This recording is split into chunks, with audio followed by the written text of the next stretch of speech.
السلام علیکم ورحمۃ اللہ وبرکاتہ۔ ہمارا جو تعلیم القرآن کا کورس ہے اس کے ہمارے 6 لیسنس ہو چکے ہیں، یعنی کہ ہمارا 7th ویک اسٹارٹ ہو چکا ہے، کیونکہ ویکلی ہماری صرف ایک ہی کلاس ہوتی ہے۔ دعا کر لیتے ہیں۔ اعوذ باللہ من الشیطان الرجیم، بسم اللہ الرحمن الرحیم، رب اشرح لی صدری ویسر لی امری واحلل عقدۃ من لسانی یفقہوا قولی۔ تو فرسٹ پیریڈ ہے ہمارا دعا کا۔ دعا کی طرف آ جائیے۔ جن کے پاس بک ہے وہ اپنی بک میں دیکھیں، اینڈ جن کے پاس بک نہیں ہے وہ اسکرین پر دیکھیں۔ یہاں پر آپ کو آج 2 دعائیں کرائی جائیں گی۔ پہلے کلاس میں آپ کو صرف ایک کلاس میں ایک ہی دعا کرائی گئی تھی، لیکن آج کی دعا چھوٹی ہے تو آج آپ کو 2 دعائیں کرائی جائیں گی۔ ان دونوں دعا کو بچوں کو دینی چاہیے ہمیں، جیسے ہمارے بچے ہوتے ہیں، کڈس ہوتے ہیں، ان کو دینے کی دعائیں ہیں۔ یہ جو پہلے آپ کو علم کی دعائیں سکھائی گئی ہیں وہ بڑوں کے لیے اور چھوٹوں کے لیے دونوں کے لیے ہوتی ہیں، لیکن یہ والی جو دعائیں ہیں یہ بچوں کے لیے ہیں اسپیشلی۔ بچوں کو علم کی دعا دینا، اس کا لکھیں سب سے پہلے اللہم، اے اللہ، علمہ، یہاں پر مسٹیک ہے، آپ اسے ٹھیک کر لینا۔ علمہ، علم دے اسے یا علم عطا فرما اسے، یعنی بچے کو۔ الکتاب، کتاب کا۔ اللہم، اے اللہ، علمہ، علم دے اسے یا علم عطا فرما اسے، یعنی بچے کو۔ یہ ہو جو ہے اس کا اشارہ بچے کی طرف ہے۔ الکتابہ، اسے بھی ٹھیک کر لیجیے گا، با پر زبر ہے۔ الکتابہ، کتاب کا یعنی قرآن کا۔ دعا نمبر 8، اللہم، اے اللہ، قاف پر تشدید لگے گی اور زیر آئے گا۔ فقہہ، سمجھ دے اسے، یعنی سمجھ عطا فرما اسے، یعنی بچے کو۔ فی الدینی، فی میں، الدین دین، یعنی دین میں یا دین کی۔ و اور، علمہ، علم عطا فرما اسے۔ تعویلا، تعویل یعنی تفسیر کا۔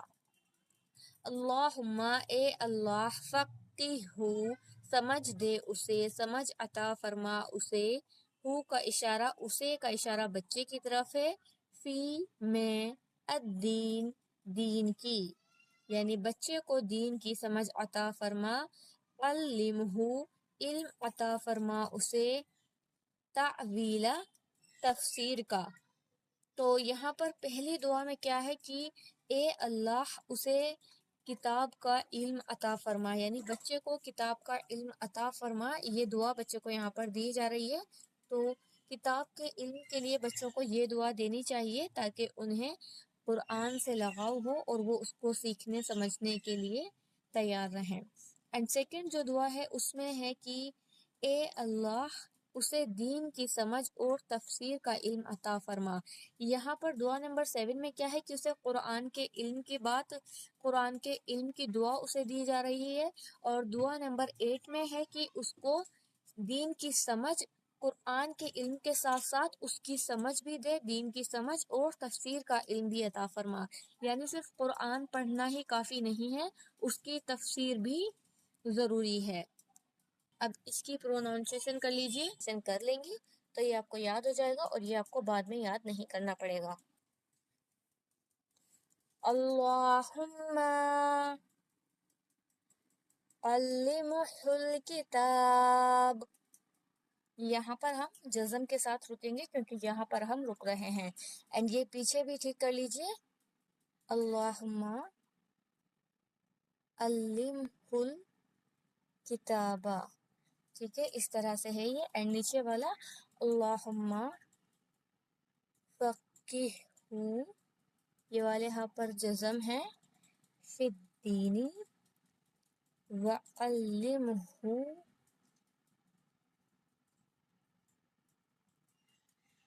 التأویل۔ اب ٹھیک ہے، یہ اس طرح سے آپ اسے کر لیجئے گا، اللہم علمہ الکتاب، جب ہم کہیں رکتے ہیں تو جزم کے ساتھ رکتے ہیں. اللہم علمہ الکتاب. اللہم علمہ الکتاب. اللہم علمہ الکتاب.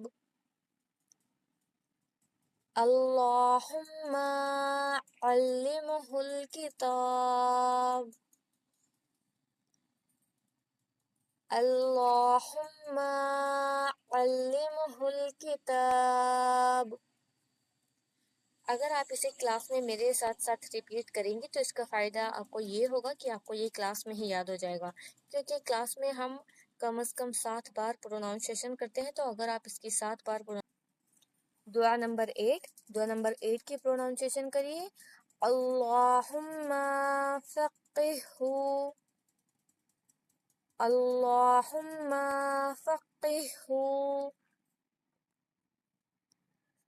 اللہم فقہہ فی الدین.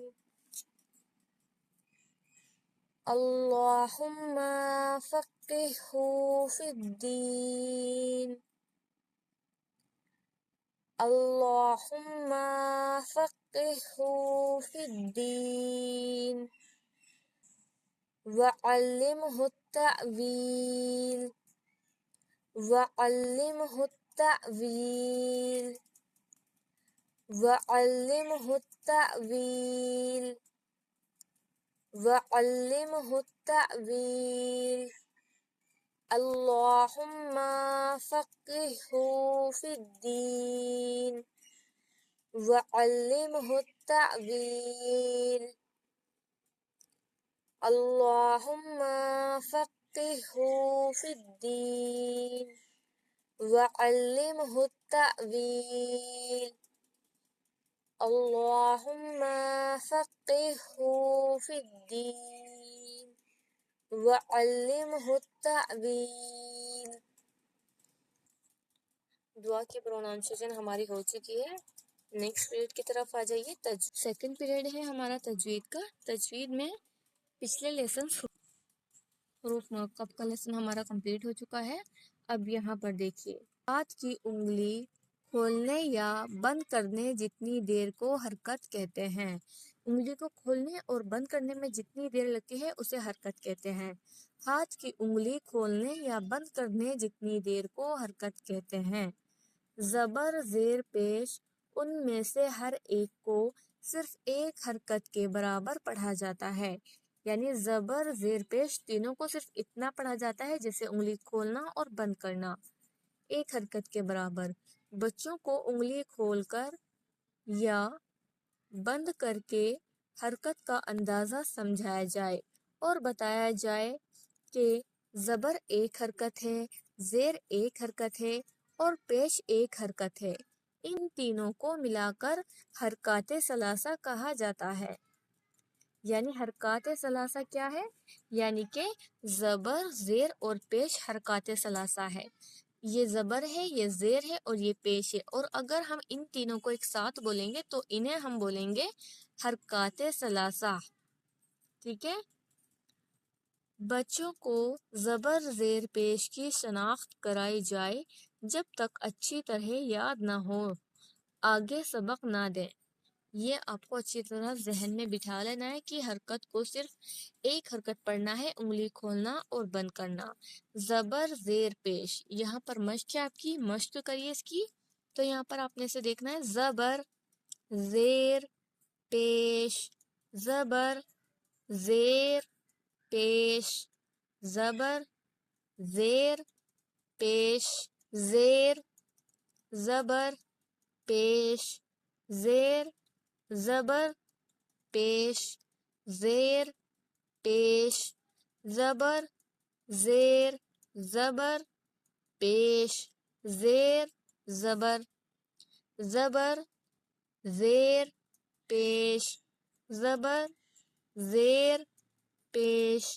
زبر زیر پیش. زیر زبر پیش. زیر زبر پیش زیر پیش زبر زیر زبر پیش زیر زبر زبر زیر پیش زبر زیر پیش زبر زیر پیش زیر زبر پیش زیر زبر پیش زیر پیش زبر زیر زبر پیش زیر زبر. ان کی شناخت آپ کو ہو جائے گی جب آپ اس طرح پریکٹس کریں گے. بچوں کو یہ جملہ زبانی یاد کرایا جائے. زبر زیر پیش کو حرکت کہتے ہیں، تینوں کو ملا کر حرکات ثلاثہ کہتے ہیں. یہ آپ کو یاد کرنا ہے. زبر زیر پیش کو حرکت کہتے ہیں، تینوں کو ملا کر حرکات ثلاثہ کہتے ہیں. زبر زیر پیش کو حرکت کہتے ہیں، تینوں کو ملا کر حرکات ثلاثہ کہتے ہیں. زبر زیر پیش کو حرکت کہتے ہیں، تینوں کو ملا کر حرکات ثلاثہ کہتے ہیں. نیکسٹ پیریڈ ہے ہمارا عربک گرامر کا.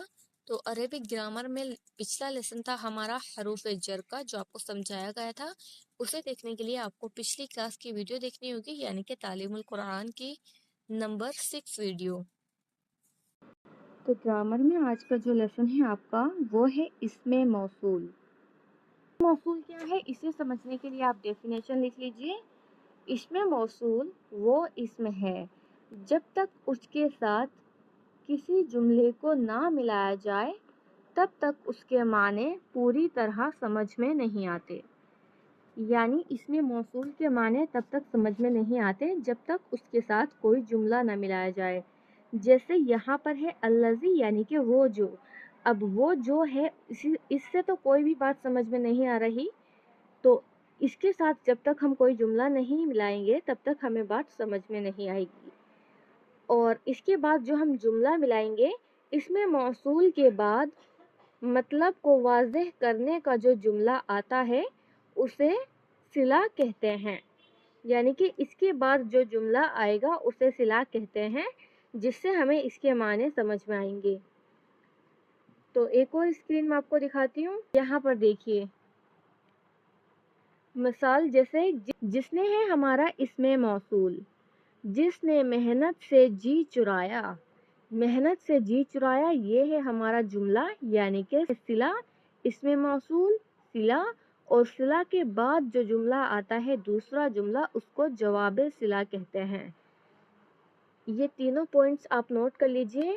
اسم موصول وہ اسم ہے جب تک اس کے ساتھ کسی جملے کو نہ ملایا جائے تب تک اس کے معنی پوری طرح سمجھ میں نہیں آتے. اینڈ سیکنڈ پوائنٹ ہے اس کا یہ والے پوائنٹ کا، یعنی اسم موصول کے بعد مطلب کو واضح کرنے کا جو جملہ آتا ہے اسے صلہ کہتے ہیں. یہ صلہ ہے. اینڈ نیکسٹ آپ کا تھرڈ پوائنٹ ہے اسم موصول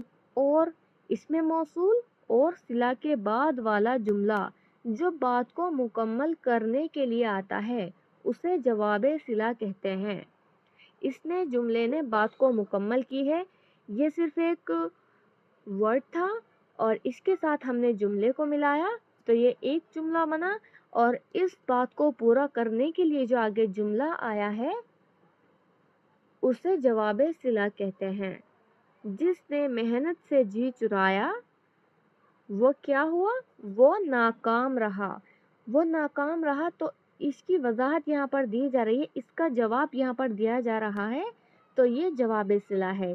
تو آپ کو اس طرح کی مثالیں اپنی قرآن سے لینی ہے. جب آپ قرآن کو پڑھیں گے تو جب بھی آپ کے اس میں موصول کے لیٹرز آئیں گے تو اس آیات کو آپ کوٹ کریں گے اور اس کا ترجمہ لکھیں گے. یہی آپ کا آج کا ہوم ورک ہے. لیسن کی طرف آ جائیے. تو اس میں آپ کے اگزامپلس کون کون سے ہیں؟ مذکر کے لیے جو لیٹرز آتے ہیں اس میں موصول کے وہ ہے الذی، اللذانی، اللذینا. الذی سنگولر کے لیے آئے گا، اور ڈویل کے لیے ٹو کے لیے اللذانی آئے گا، اور 2+ کے لیے 2 پلس یعنی کہ 3 اور 3 سے زیادہ کے لیے الذین آئے گا. یہ مذکر کے لیے ہوتا ہے اور مؤنث کے لیے اگر ایک عورت ہے، ایک عورت کی بات وہاں پر ہو رہی ہے تو اللتی آئے گا. ایک سے زیادہ یعنی کہ 2 عورتوں کی بات ہو رہی ہے تو اللتانی.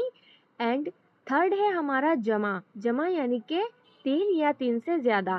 اللاتی، الذی، اللذانی، اللذینا، اللتی، اللتانی، اللاتی. یہ لیٹرز آپ کو یاد کرنے ہیں. یہ اس میں موصول کے لیٹرز ہیں اور جو ڈیفینیشن آپ کو بتائی گئی ہے وہ بھی آپ کو یاد کرنی ہے. الذی، اللذانی، اللذینا، اللتی، اللتانی، اللاتی. اس طرح یہ آپ کو ایزیلی یاد ہو جائیں گے. واحد مثنیٰ جمع، واحد مثنیٰ جمع. ٹھیک ہے. الذی، اللتی سیم سیم ہے دونوں. اللذانی، اللتانی، اللذینا، اللاتی. اس طرح یہ آپ کو آسانی سے یاد ہو جائیں گے. الذی وہ جو، اللذانی وہ دونوں جو، اللذینا وہ لوگ جو یعنی کہ بہت سارے. مؤنث میں اللتی وہ جو، اللتانی وہ دونوں جو، اللاتی وہ عورتیں جو یعنی کہ بہت ساری. یہاں عورتیں ہیں، یہاں لوگ ہیں یعنی کہ مرد. تو اس طرح آپ کو ان کی پہچان ہو جائے گی کہ مؤنث میں اللتی ہے تو وہاں پر ایک عورت کی بات آ رہی ہے. اگر آپ نے اس کو سمجھ لیا تو آپ کو واحد مثنیٰ جمع مذکر اور مؤنث کے آپ کو معلوم ہو جائیں گے. ان کے مسالے آپ کو اپنے لیسن سے نکالنی ہے. نیکسٹ پیریڈ ہے ہمارا حفظ کا. حفظ کی طرف آ جائیے. حفظ میں ہماری آیت نمبر 24 تک کمپلیٹ ہو چکا تھا سورہ نبا کا. آج ہم سورہ نبا کی آیت نمبر 25 سے 30 تک کریں گے. اس کی پروناؤنسیشن کر لیجیے. اعوذ باللہ من الشیطان الرجیم. بسم اللہ الرحمن الرحیم.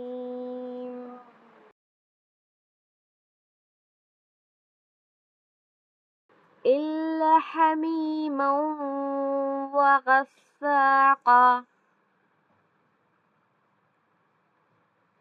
لام پر شدہ ہے. إلا حميما وغساقا. إلا حميما وغساقا. جزاء وفاقا. جزاء وفاقا. جزاء وفاقا. إلا حميما وغساقا. جزاء وفاقا. إنهم كانوا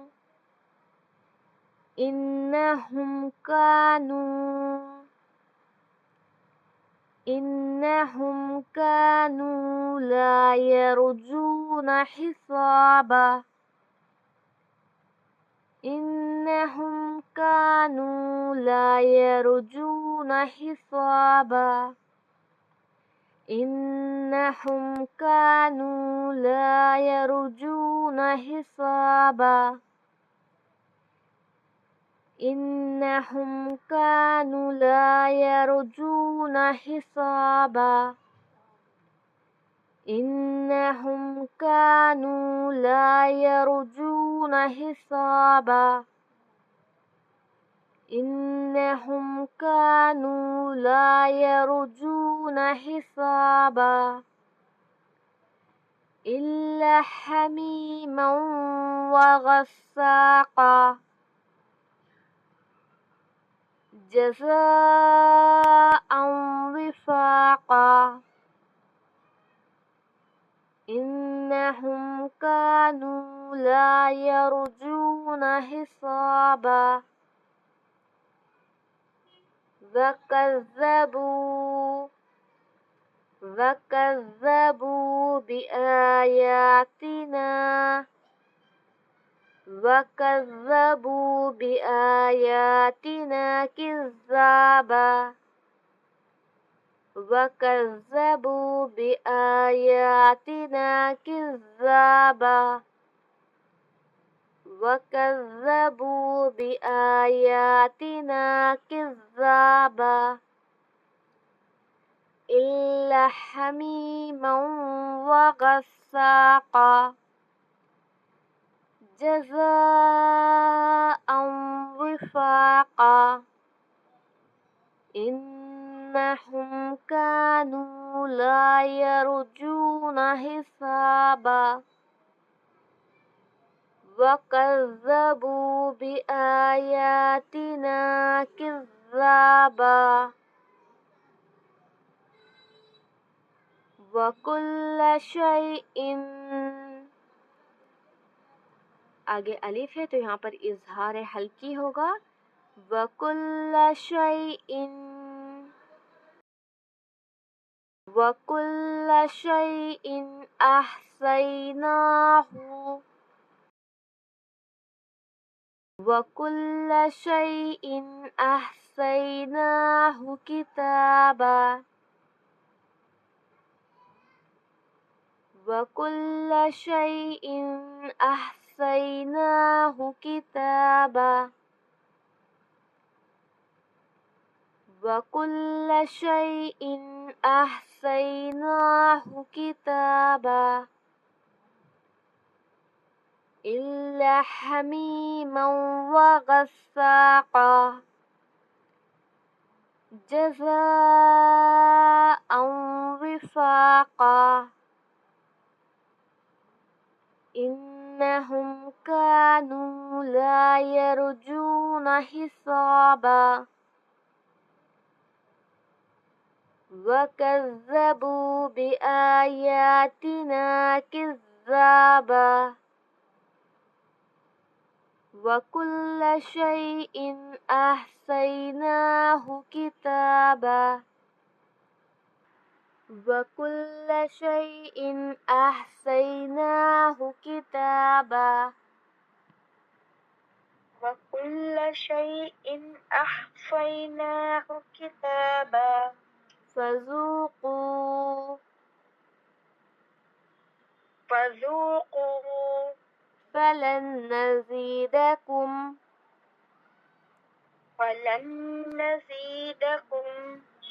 فَذُوقُوا فَلَن نَّزِيدَكُمْ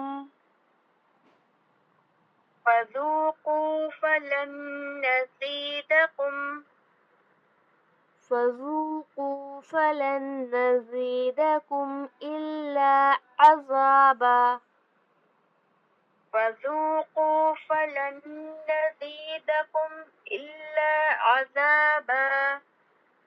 فَذُوقُوا فَلَن نَّزِيدَكُمْ إِلَّا عَذَابًا إِلَّا حَمِيمًا وَغَسَّاقًا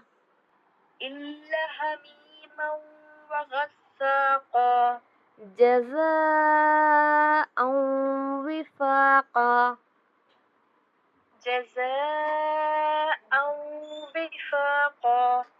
إِنَّهُمْ كَانُوا لَا يَرْجُونَ حِسَابًا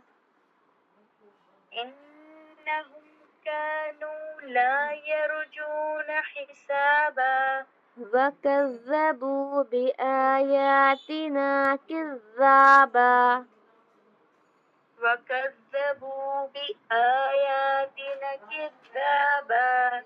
وَكُلَّ شَيْءٍ أَحْصَيْنَاهُ كِتَابًا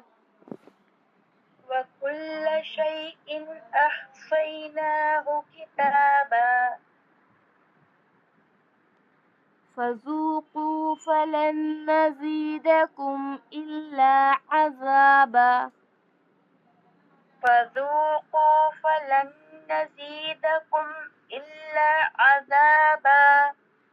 ٹھیک ہے، آج کی آپ کی یہی آیتیں ہیں، ان کی آپ کو پروناؤنسیشن کر کے اچھے سے یاد کرنا ہے۔ نیکسٹ پیریڈ ہے ہمارا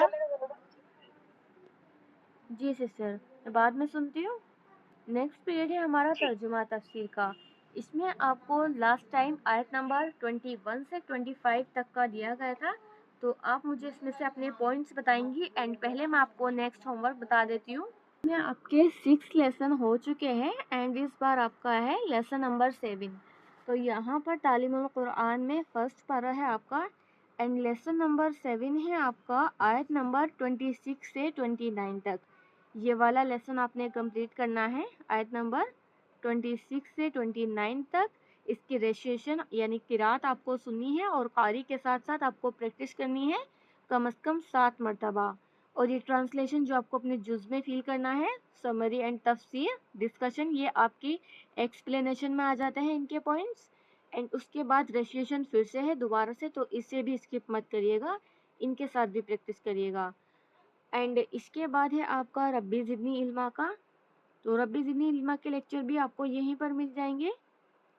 اس میں آپ کے کتنے سارے لیکچر ہو چکے ہیں، یہاں پر حدیث کا جو آپشن ہے یہاں پر آپ کو یہ مل جائے گا ربی زدنی علما کا۔ تو اس میں آپ کے ہماری آج 7th کلاس ہے، یعنی کہ آپ کے 5 لیسن ہوئے ہیں اس میں ابھی تک۔ اس میں ابھی تک آپ کا یہاں تک ہو چکا ہے، اینڈ یہ والا آپ کو کرنا ہے ریاض الصالحین کتاب العلم حدیث 9 to 11۔ یہ والا آپ نے اس بار ہوم ورک کرنا ہے، یہ والا۔ اور اس میں سے آپ کو اپنے پوائنٹس لینے ہیں، اینڈ بک میں آپ کو ہائی لائٹر سے جو بات آپ کو مارک کرنی ہے وہ آپ ہائی لائٹر سے مارک کر سکتی ہیں۔ تو یہ ہیں آپ کے دونوں ہوم ورک، آپ کا تعلیم القرآن کا بھی اور آپ کی ربی زدنی علما کی جو بک ہے اس کا ہوم ورک آپ کا یہ ہے، اینڈ آپ کے تعلیم القرآن کا جو آپ کا ہوم ورک ہے وہ ہے آپ کا لیسن نمبر 7، آیت نمبر 26 to 29۔ اب آپ مجھے اپنے پوائنٹس بتا دیجیے۔ تو اس میں استاذہ نے ایک جگہ بتایا تھا کہ جو شخص ایک دفعہ قرآن پاک کو سن لے، سمجھ لے، اور اس کے دل پر یہ کتاب لگ جائے تو وہ اس کو چھوڑ ہی نہیں سکتا۔ یعنی کہ یہ جو ہمارا کورس ہے، اس سے اگر آپ ایک بار جڑ جائیں گے، ایک بار آپ کا دل اس میں لگ جائے نا، تو پھر آپ اسے چھوڑ ہی نہیں سکتے۔ آپ کوئی بھی کلاس مس نہیں کر سکتے کہ نہیں آج مجھے کچھ نیا سیکھنے کو ملے گا، مجھے کلاس جوائن کرنا ہے کسی بھی حال میں۔ جلد از جلد آپ اپنے کاموں سے فری ہوں گے، فارغ ہو کر بیٹھیں گے کہ ہماری کلاس ہے، کلاس کے لیے ویٹ کریں گے، تو اس کا بھی آپ کو اجر و ثواب ملے گا۔ اور اس میں یہ بھی ہے کہ آپ قرآن سے ایک بار جڑ گئے نا، تو پھر آپ اسے کبھی زندگی بھر تک نہیں آپ اسے چھوڑ پائیں گے، اگر ایک بار آپ کا دل اس میں لگ گیا۔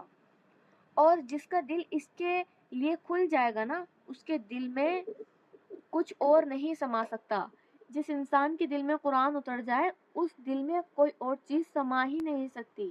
تو قرآن کو ہمیں اپنے دل میں اتارنا ہے، ہمیں صرف یہ نہیں ہے کہ ہم نے ترجمہ کر لیا، تفسیر کر لی اور ہم عالم بن جائیں گے، اس کا سمجھنا بھی ہمارے لیے ضروری ہے۔ ہمارے لیے ضروری ہے کہ جو ہم استاذہ کی ایکسپلینیشن سنتے ہیں، ترجمات سنتے ہیں، اس کو ہم 7 بار ریپیٹ کریں۔ 7 بار اگر آپ اس کو ریپیٹ کریں گے تو ایگزام ٹائم پہ آپ کو زیادہ پریشر نہیں اٹھانا پڑے گا، کیونکہ جب آپ لیسن کو اپنے 7 بار ریپیٹ کر لیں گے تو وہ آپ کا اتنا پکا ہو جائے گا کہ آپ اسے بھولیں گے نہیں۔ 7 بار اگر آپ اس کو کوئی بھی اپنا ایک ٹائم مختصر بنا لیں کہ آپ اس کو بیٹھ کر آرام سے پڑھ پائیں، تو وہ آپ کے لیے آسان ہو جائے گا۔ اور اس میں ایک جگہ یہ بھی تھا کہ جنت میں جانے والی خواتین کی بہترین خوبی بتائی گئی تھی کہ وہ پاکیزہ ہوں گی، پاکیزہ ان کے خیالات بھی پاکیزہ ہوں گے، یعنی کہ ہماری جو سوچ ہے اس کا بھی ہمارے اوپر اثر پڑتا ہے۔ جنت میں ایسے لوگ نہیں جائیں گے جن کی سوچ خراب ہوں گی، جن کے خیالات خراب ہوں گے، یہاں تک کہ دل کا تعلق بھی نہیں، یہاں پر سوچ کا تعلق بھی بتایا جا رہا ہے کہ خیالات کا بھی پاکیزہ ہونا ضروری ہے۔ دعا کر لیتے ہیں۔ سبحان ربک رب العزت عما یصفون وسلام علی المرسلین والحمد للہ رب العالمین۔ سبحانک اللہم وبحمدک ونشہد ان لا الہ الا انت نستغفرک ونتوب الیک۔ السلام علیکم ورحمۃ اللہ وبرکاتہ۔